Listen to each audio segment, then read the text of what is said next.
Welcome to episode 344 of the Centering Esports podcast presented by Alt.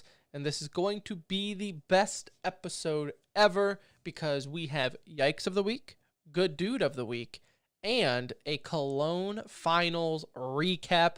The year of s1mple goes on. So we will discuss all of that as well as some e-news to attend to wrap the show up. But before we get to any of that, let me tell you in the show's sponsor, Alt Esports. AltEsports.com. It's where you need to go right now if you're not doing so. And pick yourself up some top-of-the-line esports apparel. If you need some Overwatch League, Call of Duty League apparel, they have that. Fan of E United or Sentinels, #1 team in the world in Valorant, might have heard of them. You can do that all at AltEsports.com. It will make yourself feel good. It will make the people around you feel good, which is what we're all here for. AltEsports.com. You tell them the Centering sent you. Hi, I'm Hungrybox, and you're listening to TCR. Okay, so let's start.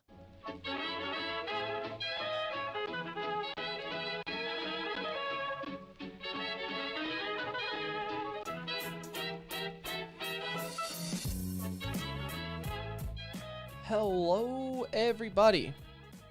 Hello and welcome back to another edition of the Centering, aka TCR, aka your favorite esports podcast presented by Alt. What episode? 344. Coming to you live and or pre-recorded from an undisclosed location. The date 7/18/9:01 p.m. Central Time. My name is Tim.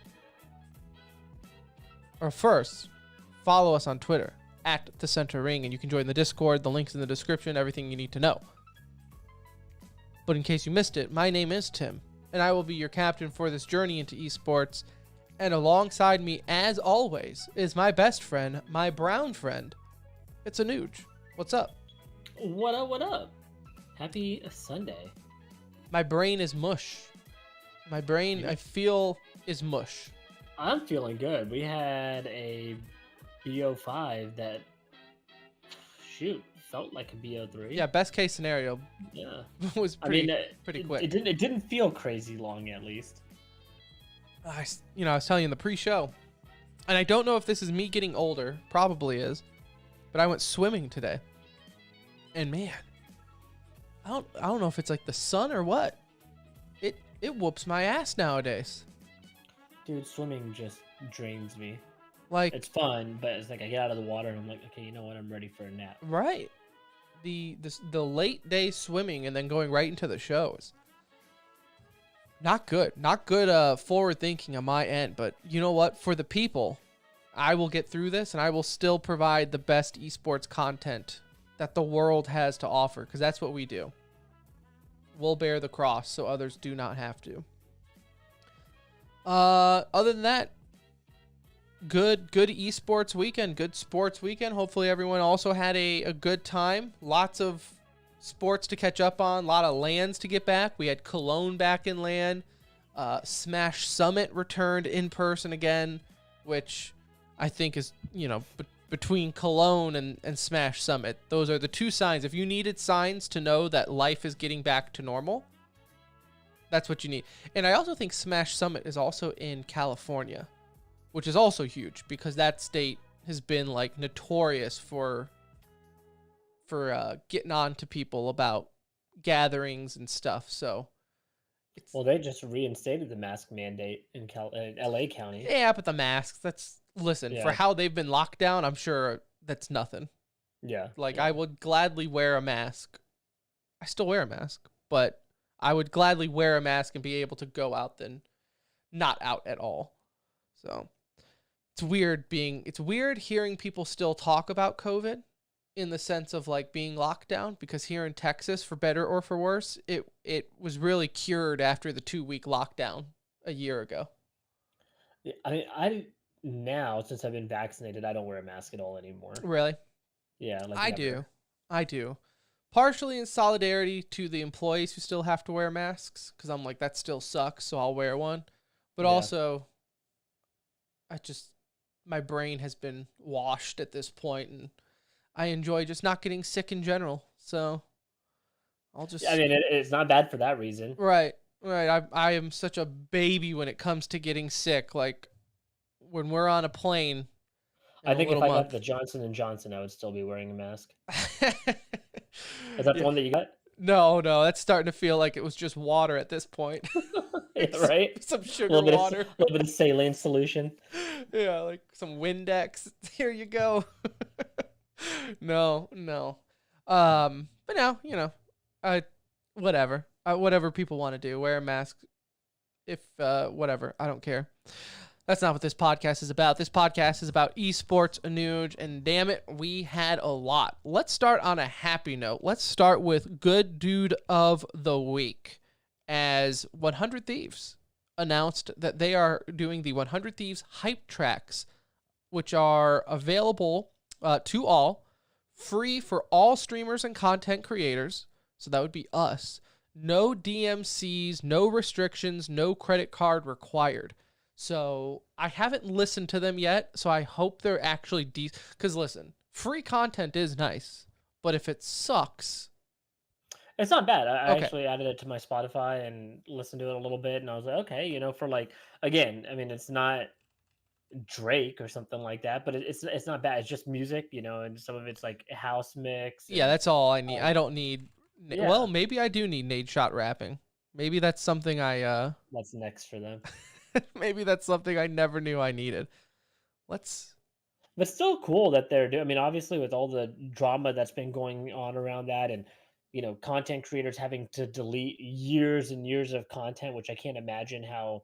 You can't save all of that stuff as much as you would like to think. Hey, I can just throw it on my computer. Like, Well, so I save every episode, but the MP3 form of it, right? yeah. Like, imagine if you tried to save every video So file I that we have used here. to, and I think I made it to like episode 150, and I was like, this is ridiculous.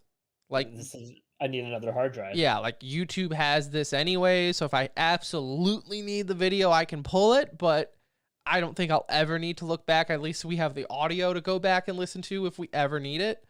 I don't know why we would, but it's just a habit that I learned while being an intern in radio. You just save everything.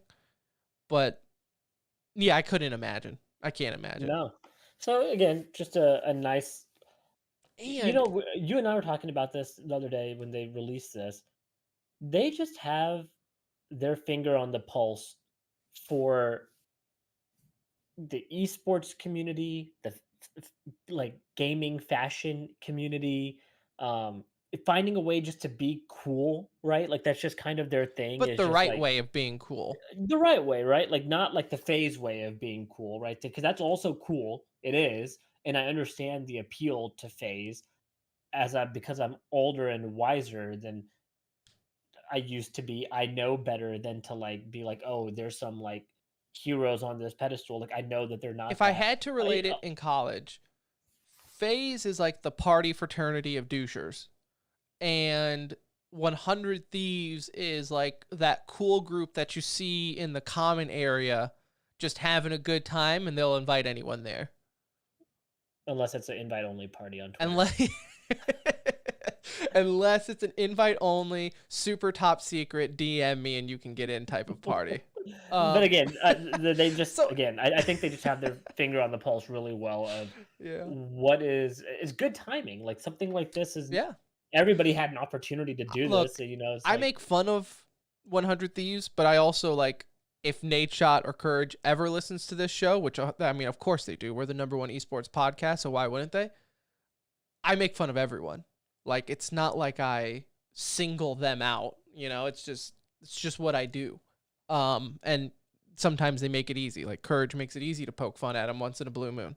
But that being said, yeah, I'm a 100% 100 Thieves fan in the sense of like they just seem like good dudes, and like you said, they're literally this is just good press at this point.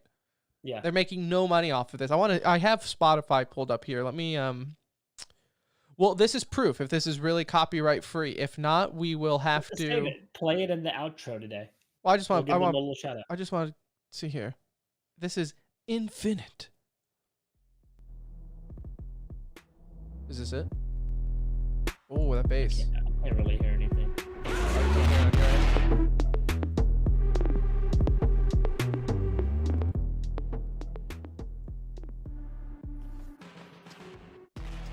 Okay. You couldn't hear it, but the stream could. I didn't want to blast it to the point where you could hear it over Discord, but okay. Not bad for free, right? I'll take it for free. For free? It's great. For free 99, it's awesome. 3 hours, 3.5 hours worth of music, which is more than enough that you would ever need to toss in the background of something. So I approve. Thumbs up. Because you know why? Even because I've learned this too. Even if you're like just wanting some background music for a chill game session or a podcast or whatever, and you like Google copyright free music, and then you go to like YouTube and there's a playlist that says copyright free, it never fails that one of those songs in that list is actually copyrighted.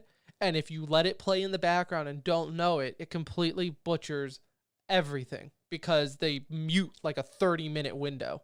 Yeah. So never trust those playlists if you actually care about what you're doing, because all it takes is 10 seconds of a song to be part of a sample of another song. So if this is all truly free, then I would suggest going with 100 Thieves. Also, they're good dudes of the week, so it's a win-win, really. Now, what is not a win-win? Well, it's a win for us, but not for the people involved. Yikes of the week, Anuj, as we have yet another week with yet even more yikes. I will go second because it's a good segue. I will let you go first. Yeah, so mine comes from the world of Warcraft.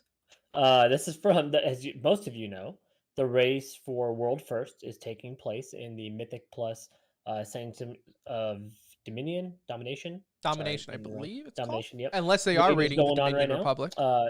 EU and NA obviously always a big head-to-head type matchup, and it goes back and forth. Right now, it did look like EU was going to secure the first Sylvanas kill, and that was about to happen by Team Echo. I should have had audio actually pulled up for it because it's quite great. Maybe we'll just post it on our Twitter.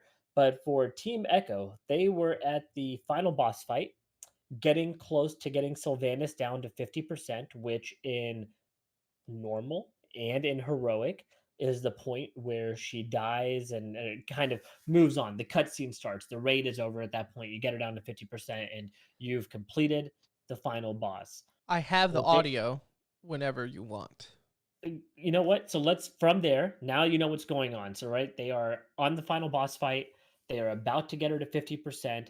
And the assumption is when she hits 50% that she will die. And here's their reactions to what happened. And then I'll follow it up. Please. What?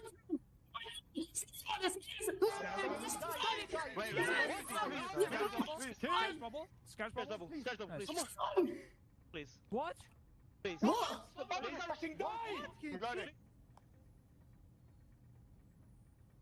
What's happened? What? 49.6? She dies at 45. So as you can hear there in that last sentence, she dies at 45. Well, they have updated the Mythic Raid boss, and really was not very clear. As you can tell, they were not aware, neither were the casters, neither were really anybody else that was playing the game at that time, that she now goes down at 45%. Which they normally don't, for those who don't play WoW.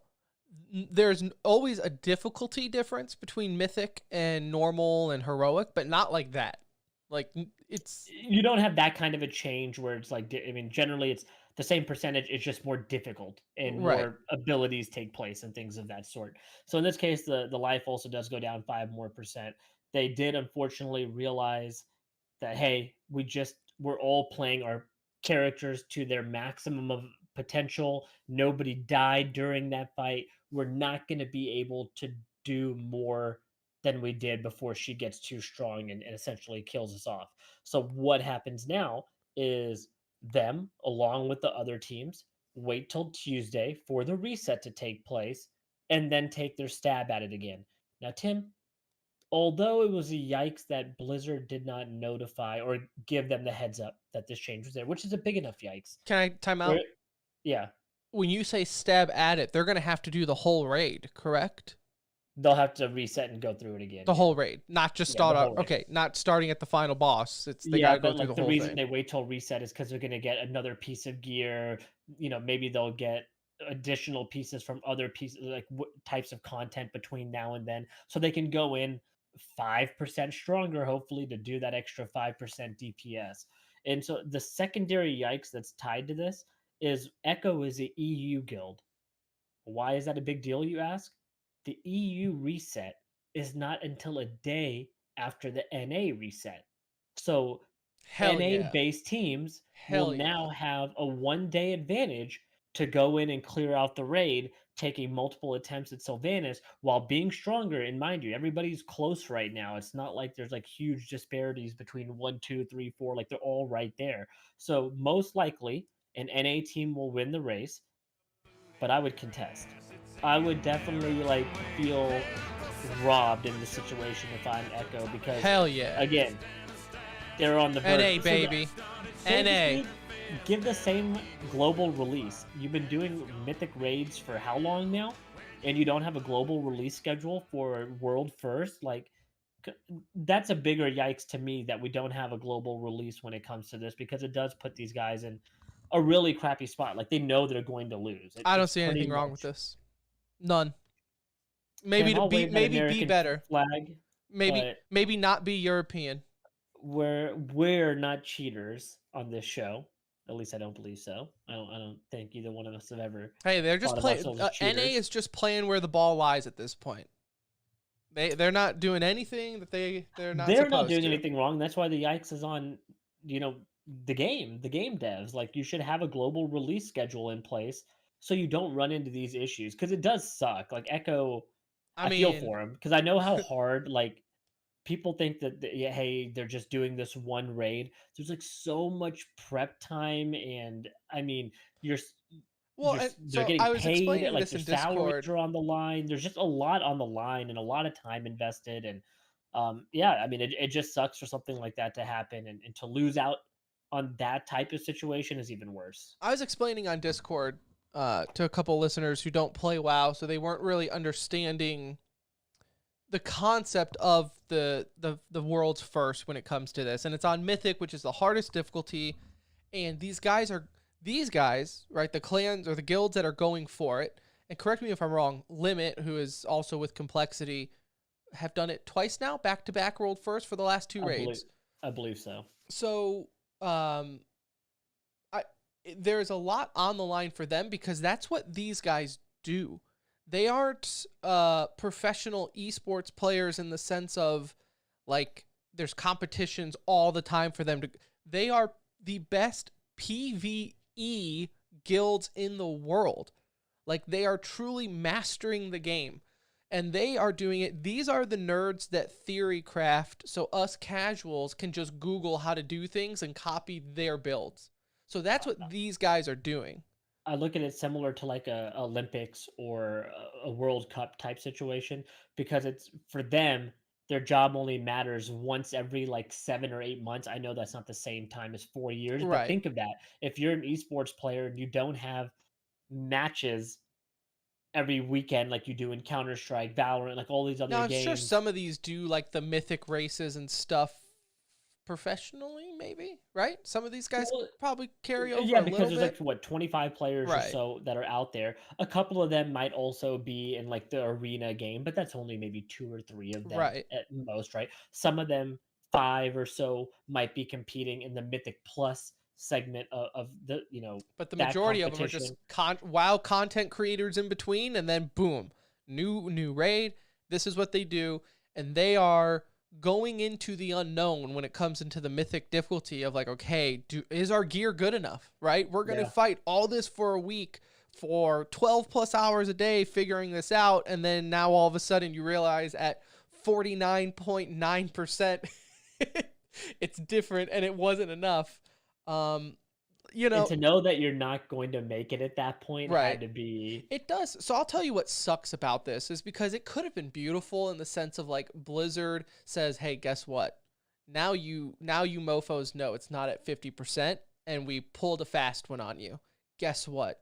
At Tuesday at reset time, it gets real. All of you get your gear and go. Like it's a fresh, the hype was built. Now you know where the bar is set and go." But you're right. And this is just in general. WoW's been out, what, 14, 15 years? a long time. The Tuesday reset has always been the most miserable format in the world. It's like at 11 a.m. in the morning here in Central Time Zone. Half the time it's late being released anyways. I don't know why they don't do this, like you said, globally in the middle of the night or just pick a time and it's just like, hey, Yeah, like for some countries, it's not going to be a convenient time, and that's fine. right, I can people like even if it's us having it at 9 to 11, it's down for us in the morning. Okay, does that suck? Like, yeah, kind of. But if it's a Monday, who cares? Most of us are working anyway right. or in school or whatever. But it should be a global release schedule after all this time because you know now you've known for years how big World First is. Like it's not like, oh, all of a sudden this year World First became really big and it's getting extra hype and oh now we should have had a global release. Like it's been this way for your last 20 plus raids that you've had. So I think it's time. It would be cool, exactly what you said, if they came out and did something like that. But unfortunately, I think that's just giving them too much credit, and there's no chance that happens. But if they No. could do it for at least 1 week, this would be the Just week to do yeah, it. just do a guinea pig run, right? Like so let's just try it out here. But either way, sucks for Echo. Get good, become NA. That's all I can say. Get your ass on a plane as fast as you can, and get over here. Even though I don't think that would still work because your players are on EU servers. But that does suck. They can be world first EU. Hang your head on that. Like you can at least have that little asterisk involved. My yikes of the week, or maybe now this gives us a chance to become world first. Tuesday. Let's start it. Let's do it. World first. You know, it would be funny if we did start our world first campaign and just keep calling it the world first, that we're still trying to go for it. Doesn't mean we're ever going. This is why whenever I play a single player game, I always say I'm speed running it. And people are like, wow, you're speed running? Yeah, sure. It ain't going to be fast. And I'll probably stop midway through, but sure, yes, I am speedrunning it. It's all relative. So there's that. My yikes of the week is with Counter-Strike and Shroud. So as we noted last episode, and most people were probably aware, if you turned on Twitch to watch some of the Cologne, you would have seen that Shroud was co-streaming. And he was doing it alongside Flom and some other pros here and there throughout the time of it. Now, I watched during his moment with Flom, and I forgot the match that was even going on. Navi and FaZe. It was the Navi FaZe game. Now, I will say, disclaimer, I did turn off after probably 10 minutes and went to the normal stream. Why, you ask? That's a good question, Anuj, because it became very apparent that Shroud does not play Counter-Strike anymore. And if he does, it's when a gun is to his head to do it. The entire 10 minutes that I was watching, he was really just complaining and bitching about Counter-Strike, which What in particular do you like? he was talking about how in particular, like the balancing of the guns, the fact that the AK is less money than like the M4, or the fact that like one of the worst guns in the game, and I forget which gun he was talking about, was so expensive, right? Like I think he was saying like the fact that, like the ump or whatever, you know, is more money or something like that.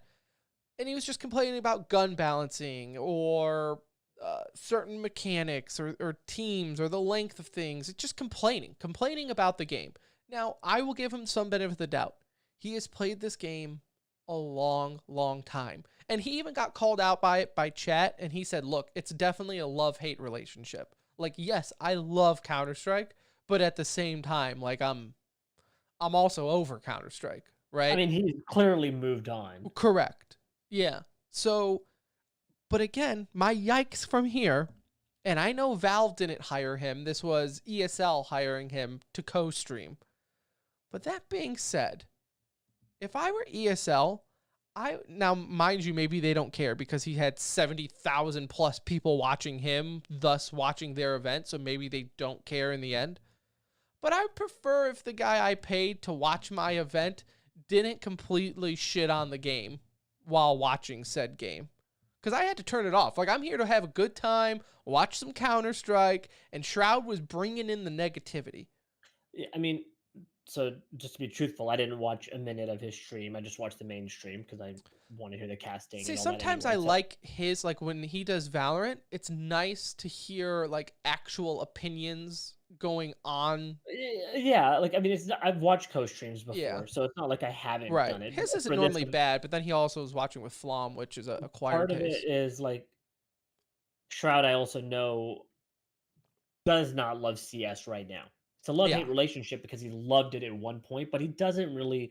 You can tell he never plays it. It's not like he I ever got casually even right. plays the game. You know, it's I not. got the And vibe that if he he's a variety streamer oh 100%. god, yeah. You know, so like if you want to talk about a variety streamer, him and Summit both play everything, and Summit will dive into Counter Strike from time to time. But for ESL, like they should have brought like Tarek would have been a great ambassador in this. There's plenty of people that I thought they also could have kind of made a bigger deal about, or as big of a deal of it as Shroud. Although Yeah, they and wouldn't that's have a good brought point. in Like, I actually numbers. saw that on the CS subreddit, bringing up the fact, like, if you're Tarek, are you looking at this and being like, I still play the game?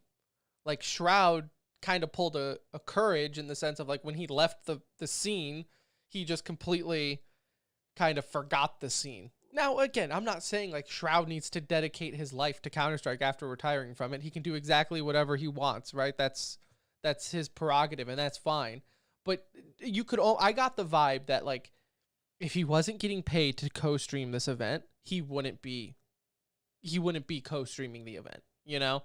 Like, he just was just too negative for me. I had to turn it to the normal stream just to enjoy the match. Yes and no. I guess it depends on what his motive would have been in that scenario. Like maybe he would not have wanted to co-stream the event, but he might have still done it because he knows his numbers would spike through Well, the roof right. during that time, right? 80,000 So, or whatever. like, maybe they did not have to make him the ambassador for it. There's a chance he may have still done it just because of how much the viewership would have been for him. But again, you know, like, yeah, if I'm ESL, I'm probably looking at that like, okay, come on. Come on, Yeah, really? like, you're not if you bashing hold somebody- ESL, but at the same time, it's At like, the bro, same time, this is... maybe you caught only 10 minutes of the stream where he was sitting Of there course, bashing and it like I he said, didn't that's say why I anything said else. disclaimer. I was there for like 10 minutes, and it could have just been a bad moment. But I was like, okay, dude, like I'm getting negative vibes here. I gotta bounce. I gotta enjoy this. It's the first LAN event in over a year and a half. Like, just let me have this moment. Yes, I know there are stupid things about this game, but just let me have this moment. I have this one fly on the wall that I'm about to take my shotgun out, and it is flying all over my light, and it is so distracting. Like, I on your... cannot even. The one, like my big light over here, is just flying across it, so it keeps just right in the corner of my eye. See it, and I am literally about to take out the shotgun and put it down. I don't know what to do. Persevere. Be a professional. Persevere. We have to push on. Speaking of Cologne, though, the finals were over the weekend. We had the semis. Actually, all of it. We never even talked about the quarters because they started after our last show.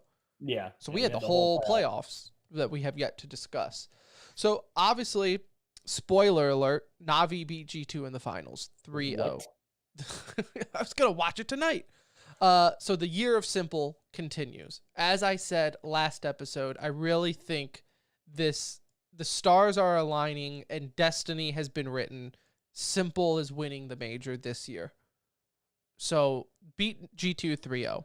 But if you want, we can backtrack, talk a little about quarters, finals, or just the teams in general, if you'd like. Yeah, we can. I think we just discuss the teams rather than breaking down matchup per matchup. I think that's We'll best. discuss it in that way. I mean, I could tell you right now, shocked by FaZe taking out Gambit. I think that was just the early Let's upset just talk to about kind of kick semis. off. Huh? Astralis and FaZe moving Yeah, on. well, but so Astralis last episode, I was my thought process with Astralis is they just have the LAN experience. So if they get the win, it wouldn't really be that surprising. Uh, FaZe goes into a matchup against the number one team in the world, coming from a situation where they were genuinely struggling. Like it's not like they were just having an off tournament or two. They were potentially looking and making major changes. This was going in such a bad direction for them. They make it through the group stage and not like in a convincing fashion, but not against the best teams. And then you go up against number one in the first round of the playoffs and you upset them 2-1. You have Brokey looking like a complete superstar. I mean, Brokey has continuously done this. It's not the first time he's played really well, but he's doing it, in this fashion on land against the number one team.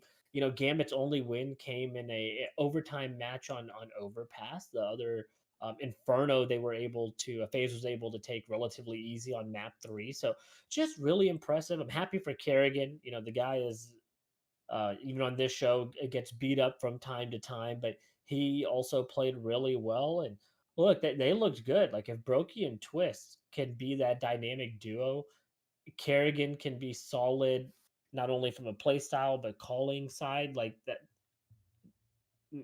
all this crap talking that we've been doing, might come back to bite us a little bit. I still have my long-term doubts about Rain and Olaf on this roster, Right. but I can tell you that I do enjoy the core of Brokey, Twist, and then Kerrigan being in my mind, a good enough IGL to take you to the promised land. He's yet to show that he can win it, but I do know that he's good enough to get there.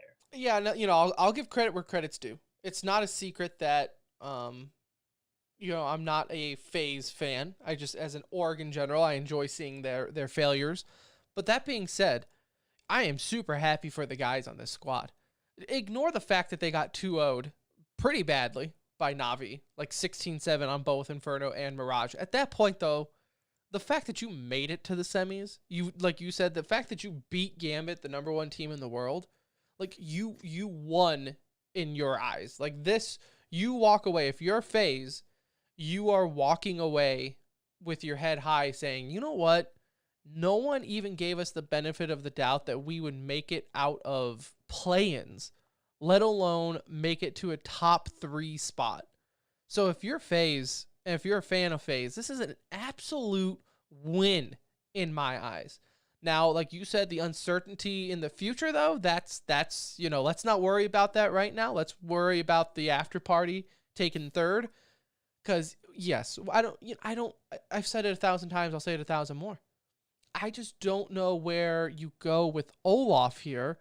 Now, if some of these rumors that are going around are true, and if you want, we can even bring that up now instead of e-news, just because a lot of it pertains here. But there's rumors that Zipnix might be going to FaZe.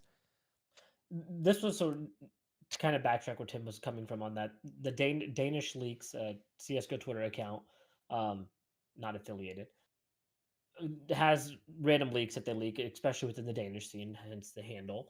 And they've been accurate a couple of times, right? Like it's not like all the stuff that they spew is just nonsense.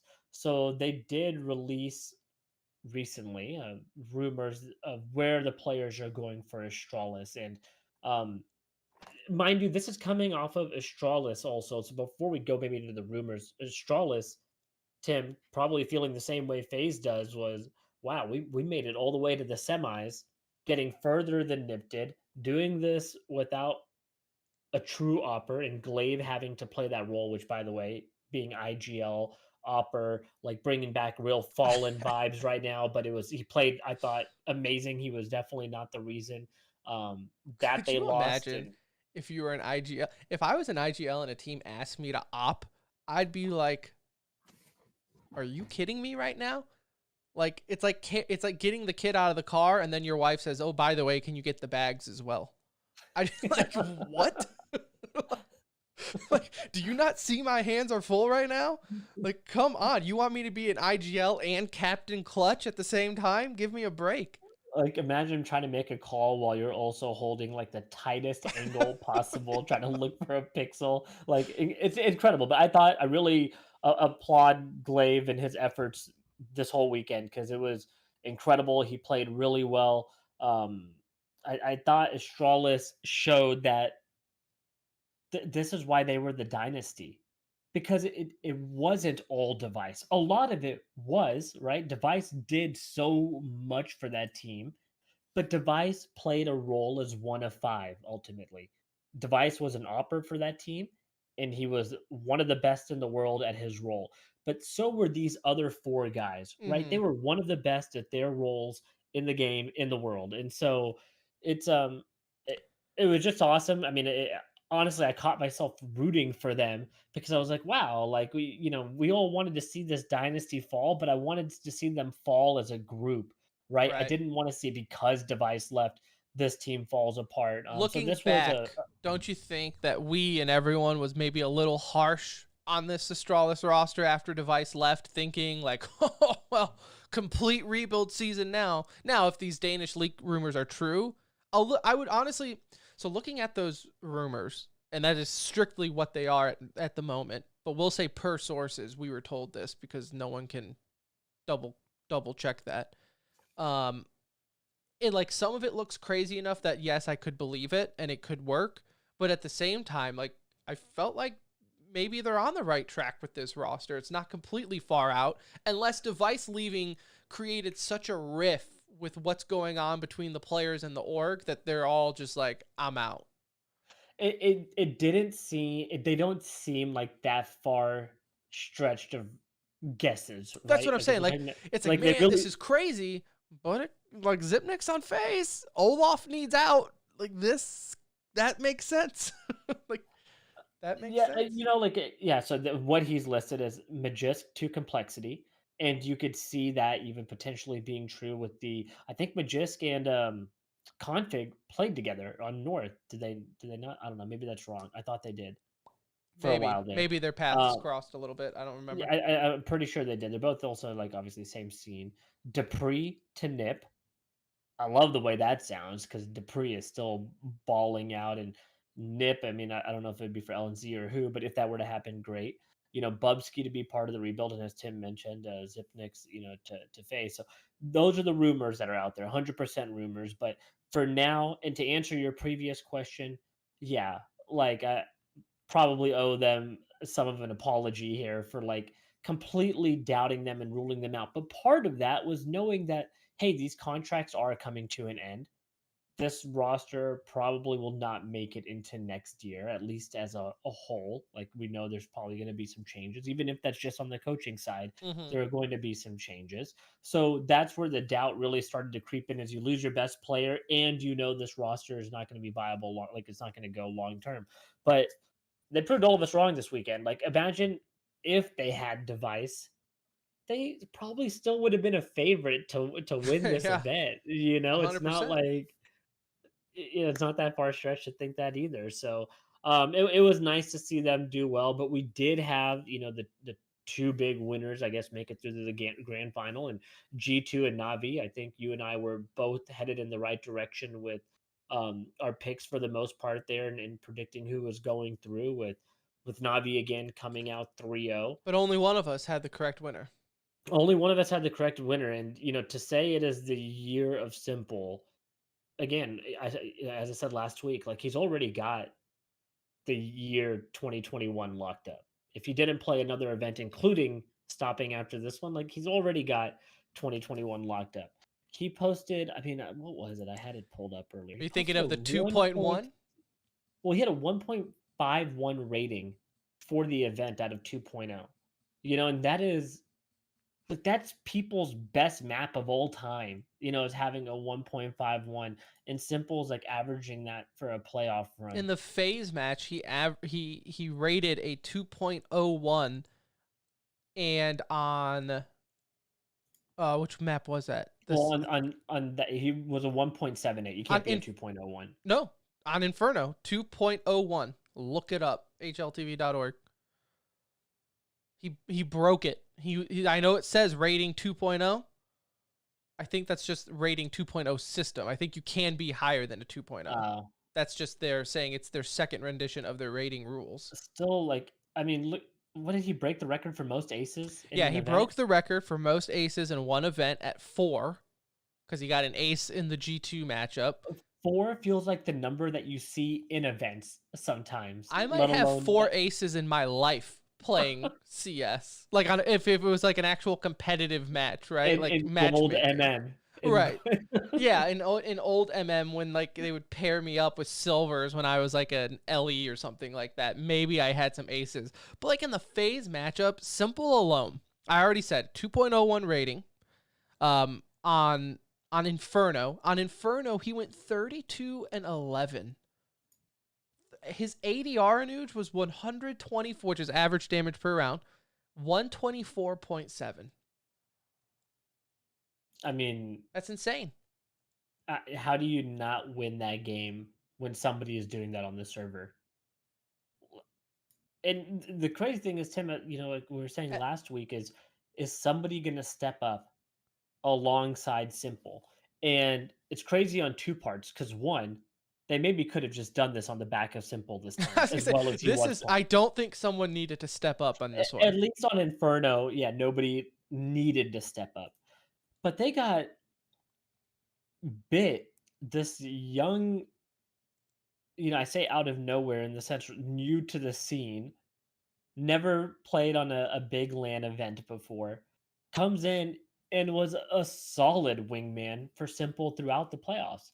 And that is exactly what they needed. They just needed somebody. Again, we said it last week. It didn't matter who it was. It didn't have to be electronic filling those shoes constantly, but it just had to be someone. For the playoffs, Bit was a 1.12, Electronic was a 1.13, so they were both effective at sometimes the same time, and a lot of times different times, alongside s1mple. And when you have 3 players that are playing well above a 1.0, like you're sitting in a mode where you're not going to lose games. And guess what? They 3-0'd G2, they 2-0'd Gambit or a phase, and that's all they needed. They didn't drop a map. You had s1mple single-handed winning rounds. You had Bit, cleaning up and doing what he needed to do, and it was awesome to see because a we're seeing, I think, a prime. Like we could say s1mple's like in his prime. Mm-hmm. There was like so much of a growing stage that we saw of s1mple, and these last like 2 years, I don't know if we've ever seen anyone play better on an individual level and a more consistent level than what he's doing right now. It's funny too because you mentioned last 2 years, and I almost feel like G2 is where Na'Vi was at the last couple of years. Where I saw a stat throw up during the stream that G2 hasn't won a trophy since December of 2019. So I mean, almost, over a year, almost 2 years Year now. and a half now. Right, depending on how you look at it. So I felt like, because like that's a funny stat because that could either mean that they're getting last place or second place, right? Like it's just one of those stats where it's like, okay, that's interesting, but I need more details. But G2 really, it's like they are a consistent top 4, top 2 teams in these events. Na'Vi was like that for a long ass time. Like Astralis was just the Na'Vi killer, where it just seemed like anytime Na'Vi was on a run, you had Astralis right there to reject them to half court. I feel like that's where G2 is at. So to see Na'Vi kind of finally take that jump and get over that hill, like I said, that's why I think this is the year of s1mple, and I think he's going to carry Na'Vi right now heading to the major. Like they to me are my favorites. They are my favorites to just kind of dominate the rest of this year. Yeah, and going back to LAN, s1mple, and with s1mple having this type of confidence, like it's hard to think who's going to be the biggest competition to him, but I do think there is plenty out there. Honestly, like it is going to take heroic efforts in them I don't playing think as it a will be unit. easy, right? I don't think they're going to go in a best of 5 and 3-0 every team like they did with G2. By the way, shout out for making it a sweep and a best of 5. Thank you so much, Na'Vi. Seriously. Like, I would have been really curious to see what I would have loved to have seen the Gambit Navi matchup in the semis. Like I know it was great to see the phase story, but Gambit has given Navi a lot of problems. right. And they got away with one. Not to say that they wouldn't have won it, because again, if s1mple's playing like that, You never know, but there is a difference in quality of play between Gambit and FaZe at the And end of the day. and I And feel so somewhat bad for Gambit too, because you know that there are some, to me, dummies going out there now saying like, huh, see, Gambit couldn't handle LAN. Told you Gambit couldn't handle, VP and Gambit couldn't handle the pressure of LAN. But it's like, bros, they made the playoffs. Like, it's not like they just crumbled under the pressure of like a LAN tournament. I don't think that's what it was. and they played those games to the wire too. You Right. know, it's not like they also got blown out and just manhandled by the FaZe team. Like it was a very good matchup, and Gambit has their skins on the wall, so they'll be back. They'll be competing, and like I said, Gambit has given Navi problems, like they have, and so a part of me, it's like a little bit of a blessing that they didn't have to play them. But at the end of the day, if Simple's playing like that, you can't say that they're going to lose to Gambit because they have not played them well in the past. So coming up, at least it looks like on Liquipedia, we have a bit of a down period when it comes to Counter-Strike. ESL Pro League picks up in 1 month, August 16th. September, you have the Blast Premier fall group stages for 2021. And so that's when their fall series kick off in September. So I don't know if really anything between now and ESL Pro League, I gotta assume something. But normally after a big event like Cologne, you do see a typical player break just because that essentially is a mini major. No, we'll have a little bit of time off here. We're gonna have at least a full month of like no major events taking place. And look, the exciting thing is teams now have time for two things. First time they're really getting to probably practice in a while when they want to. If they want to spend some time and get back in boot camp a little early, they'll have an opportunity to do that. That also means more innovation for maps like Ancient and get to see a little bit more evolution there after it got thrown into the map pool. And you're going to see roster changes, right? Teams that know they need to make a move heading into the major, heading into some of these big events coming up, you're going to see some roster swaps take place here, and so it'll still be exciting. We'll still get a chance to talk about it, but not from an event standpoint. Yep. So we'll keep up everyone there, see if these rumors out of the Astralis camp are any truth to them. I think, when do their contracts expire? I think it's end of the year. End of the year. Yeah. So who knows? That might not be for a while then where we see that. Because again, at this point, no one's buying them out of contracts. Like, and I don't think anyone wants to make a crazy change if they're already locked into like the RMR points and all that involved. That makes a big difference. So, yeah, very true. Very true. They'll give it one more run at the major with the four. Plus, again, no one out of their right mind would buy them out of their contract when they're months away from walking for free. I guess never say never in esports. Yeah, that is true. Also, you know, Complexity pays 1.2 million for the Just Tomorrow. Yeah, we've learned our lesson. All right, so there you have it. I Am Cologne, first CS LAN event in God knows how long, but boy, did it feel good. It felt good. The year of s1mple goes on. Let's get into some e-news, but before we do that, e-news is brought to you by our good friends at Philly Esports. Go to phillyesports.net right now, and you can sign up for their summer esports series. Their Call of Duty 4v4 Cold War tournament starts August 14th. By the way, congratulations to everyone who participated in the Rocket League event just yesterday. This Call of Duty Cold War 4v4 event, you ask? $1,500, $1,500 prize pool. And the best thing about it, it is for free. There is no registration fee thanks to the U.S. Army who is sponsoring the event. So get your boys together, sign up. And better yet, if you're like a small org and you're just trying to make in the scenes, or you just need your team to do something, get your brand out there, this is a perfect opportunity, okay? I see a lot of these small orgs who think they're bigger than what they are. No knock on you. But hey, if you are that good, go clean up these free tournaments. Get some money in your pockets. Get your name out there. That's how you do it. So go to phillyesports.net and do that right now. E-news.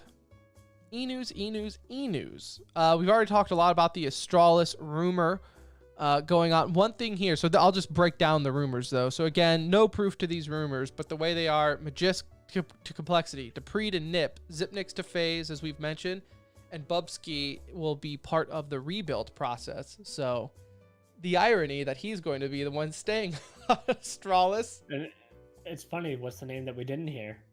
Glaive, who's having the baby soon. So what is Gamer what does Dad that mean? out. Glaive, if you want to join Gamer Dads, hit us up. We get on every night around 10 p.m. after bedtime, after you put the kids Play down. until about 11:15. Right. We get a solid 25 minutes of game time every single night until we're too tired. So there's that. In Overwatch news, for the Summer Showdown, we had Shanghai Dragons defeat the Chengdu Hunters 4-1. Back-to-back wins for Shanghai. I believe this is also the first time we see two Chinese teams compete in the finals there. So congratulations to them. Yet another successful trip to Hawaii. In Valorant news, we talked about last time that we might be seeing Shroud compete in the upcoming VCT qualifier. That is true. We will have him playing with Relics, former Cloud9.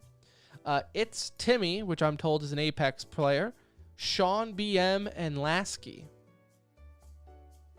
Yeah, I mean, that's fun to see. Seeding's going to be really important to see where they get matched up.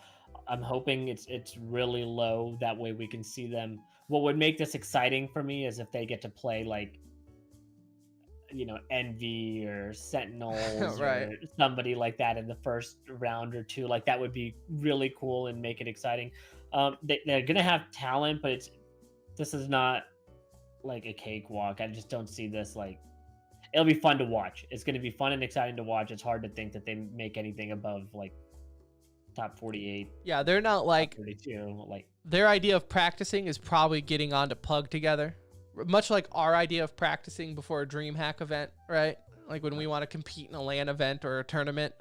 It's just kind of getting on and playing. I don't know if they're running strats or things like that. But what is it, 128 teams or 120 yeah, and teams? So let's say if they win 2 games, that would be really, really awesome. The one thing I hope that comes from this, though, is that they continue going on if they're winning, right?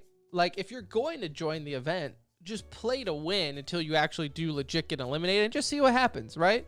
I don't want them backing out like they did in Counter-Strike, where they're like, guys, we're knocking out teams that might stand a chance here. This isn't right because we don't really care. Like, it's part of the competitive integrity part. You go play to win and like see they what should happens. Be able to beat you. Like, if they don't beat you, that's Right. Like, hey, if you knock out FaZe, you knock out FaZe. Like, that's probably their problem at this point. So there's that. Navi enters into the Valorant world when they tease that they wanted to. They sign no pressure full roster. So there's that. Cool. Love to have the name in there, right? Like, it's just Yeah. They're a little late, surprisingly, but better late than never. So good for them. In Call of Duty, the list of teams that cannot make the champs have been officially out. We will not see the LA Gorillas, Paris Legion, Seattle Surge, and London Royal Ravens, which I think has been expected for a while. Yeah. It's just no official. real like shockers on that list, right? No. Maybe like from preseason, I would say a little bit for me for Surge. I thought they would find a way to kind of rebound there, but that just has never happened. And Gorillas obviously made quite a few changes too, but yeah, no real surprises after the first stage here. Optic had the big upset over FaZe in today's finals. So yeah, and there's one Wall. more home series left next week in Seattle, right before the Stage 5 major, and then Tim, we got some champs to talk about here in about a month. Very excited. I'm actually excited for the Stage 5 major because I think we will be able to make it out there at least for one night of it being here in Arlington. So in the very Stage excited. 5 major, you just love to see who's like going to be hot going in too. Like you start to feel a little bit more pressure, and the vibes kind of start to change a little bit as you approach champs. Nobody wants to be playing poorly heading into champs, so I think a little extra in it for the Stage 5 major. Yeah, for sure. And in FGC news, Smash Summit 11 was this weekend. As I stated earlier in the show, it's back in person where it belongs. Look, these Summit events are amazing. I love what they do. It's like an old LAN party vibe. I absolutely love it. But it did not translate during COVID well when they did it online. Like, you could tell their staff just shines when it comes to creating content. And, like, this is all Olympic themed. So, like, on Thursday or Friday, they did, like, the Olympic trials where it was, like, an obstacle course through, like, bounce houses and things. And they had all the players split up. And, look, if you're not entertained by a bunch of out-of-shape, overweight dudes running an obstacle course, I don't know what will entertain you. Like, it was awesome. It was awesome. So, congratulations. I believe it was Team Orange who won that. Mango was on it. That's all I care about. So, they ended up winning the Olympics. But right now, let me see. It's still going on because if there's one thing about Smash events, they go late. Yeah, it's still, I mean, it's not even in. We just have the winner and losers still going on. Like, the final single bracket just kicked off. So there you have Mango, Plup, Hungry Box, and Zane. So we'll see. It's been really good. It's been really entertaining, but we will not know who wins by the time this e-news is done. So go check that out. In other news, Ubisoft is set to announce their new Tom Clancy title that they teased during E3 tomorrow at 11 a.m. Pacific time. So by the time you're listening to this, maybe you already know what the game is. This is supposed to be, refresh my memory, Anuj, open world type division. It was like a love child between all the Tom Clancy games is pretty much what they said.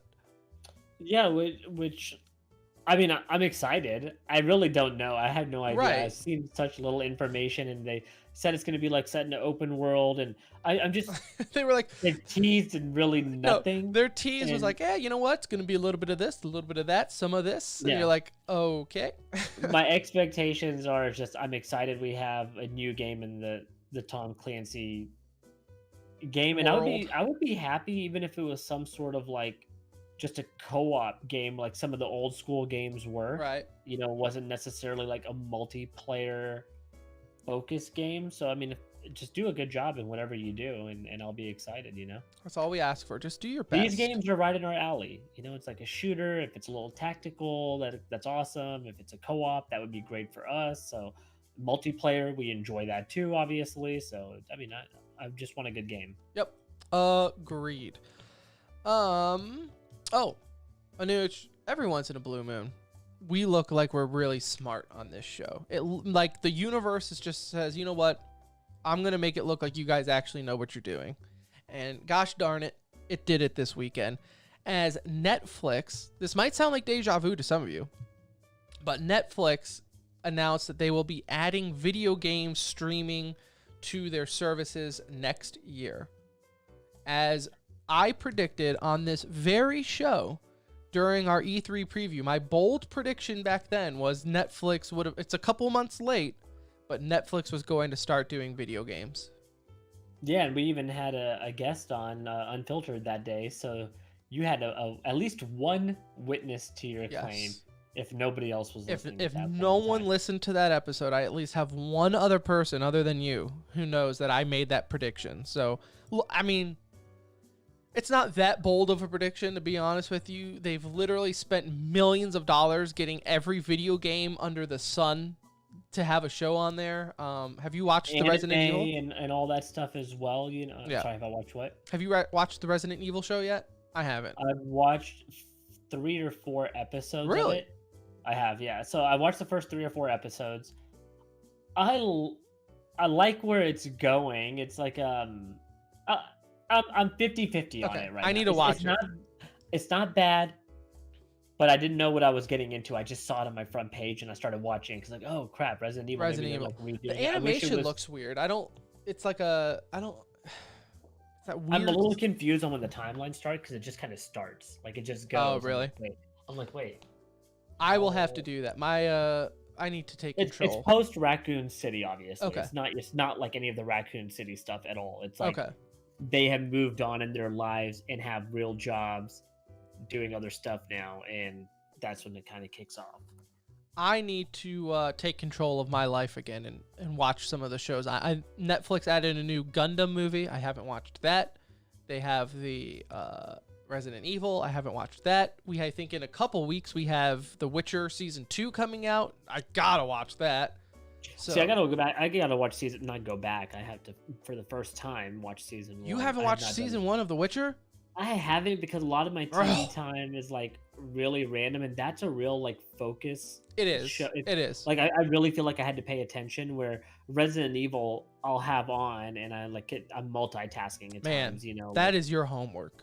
You need to go watch Witcher, and maybe we can review it on the show. It's not esports related, but it's our show, and we can do whatever we want. And I want to.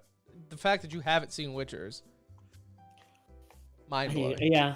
I need to. I didn't know. I haven't played The Witcher really. I have the game, and I played you don't need a couple hours of it. Play it, but I never played it. So that's why I also didn't like.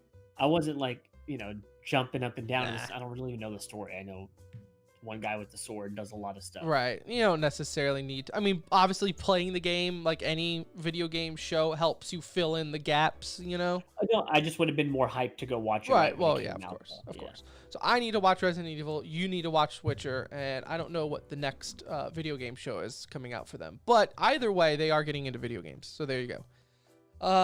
Valve has announced Stream Deck, as they teased it, I think also near E3 time, but the rumor started that Valve was releasing their handheld system. It is going to be called Stream Deck. Pre-orders have already been out, so if you got one, great. Starting at $399 and going upwards to like $700, $800, depending on what system you get. It looks awesome. Like, I don't know if I could tell you right now, I'm not going to get one because I am not that guy who's going to jump into A, guinea pig this, and B, trust Valve with any of their software systems that they set out, because all of them have been a bust. But it looks awesome. And if it does succeed, which I hope it does, like, I will probably get one at one point in my life.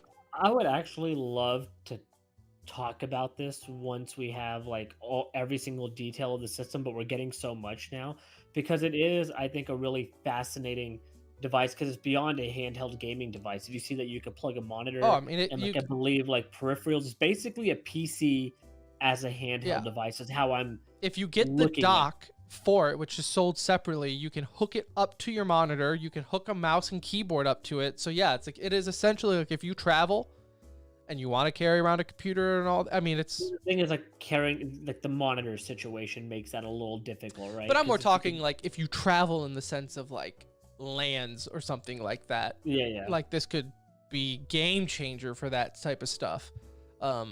My concern for it is PCs outdate themselves so fast. Like, do you feel bad, like, in a year that you just spent $100 on this thing and it already feels dated? That's where, like, with a Switch, I know, like, my Switch games will always be able to play on the Switch, right? But like, up to this point, every game will be able to play. So like you said, again, I'm not that type of dude to, like, be front in line anymore to purchase it, to test it out. So I am excited. Not a day one buy for me, but I think a buy at some point. Definitely at some point. At some not point, day I would like one. it. Whether that's even Gen 1 or Gen 2, I don't know, right? It might not be even the first iteration that it comes out. I might be a Gen 2 day one buyer. Yeah, but, like, depending on how cool it is for the first group. And I do think it looks really fascinating, and to be able to tie your games from a console to your Steam library, like, it's more incentive to also purchase on there going forward, even if I know I'm not going to buy it right now. If games are available on Steam, I already buy them anyway versus other platforms, but I'll be more willing. And it's just, obviously. I think because like me, like the games I like to play out on and about are like the little platformer games anyways, right? That work perfectly on a handheld device. So I'm super intrigued by it. I'm just kind of waiting it out. And in somber news here, T1 COO John Kim passed away July 16th at the age of 41, depending on when his birthday is, due to health issues after being hospitalized on June 7th. So Dude, terribly young. That's devastating. And I know they put out a nice statement, and you feel for the org. That's got to be a tough thing to deal with. Somebody like that's that involved, like, is obviously well known amongst not only his peers, his family, and all that. So it's just terrible. 41, dude. That's young. 40, 41. That's so young, and rest in peace, dude. Yep. That's it. Stay hard, John Kim. Stay hard. Well, there you have it. Episode 344. It's done. It's in the books. Thank you so much for listening. Whether you skipped around or listened to the whole thing, love you all the same. Thank you for anyone in chat. Joey, thank you. We will be back Wednesday night. As of now, that could always change, and if you need to know if it changes, follow us on Twitter at The Center Ring or join our Discord, and we will let you know there if recording is pushed back at all. But for now, we will be back Wednesday talking some more esports goodness, maybe have some exciting news to share. But other than that, that's it. That's all I got. So thank you again for listening. Anything else I'm forgetting? I don't think so. No. I think we got everything. So thank you again for listening. Love your face. Be safe. For Anuj, I'm Tim. We'll see you next time.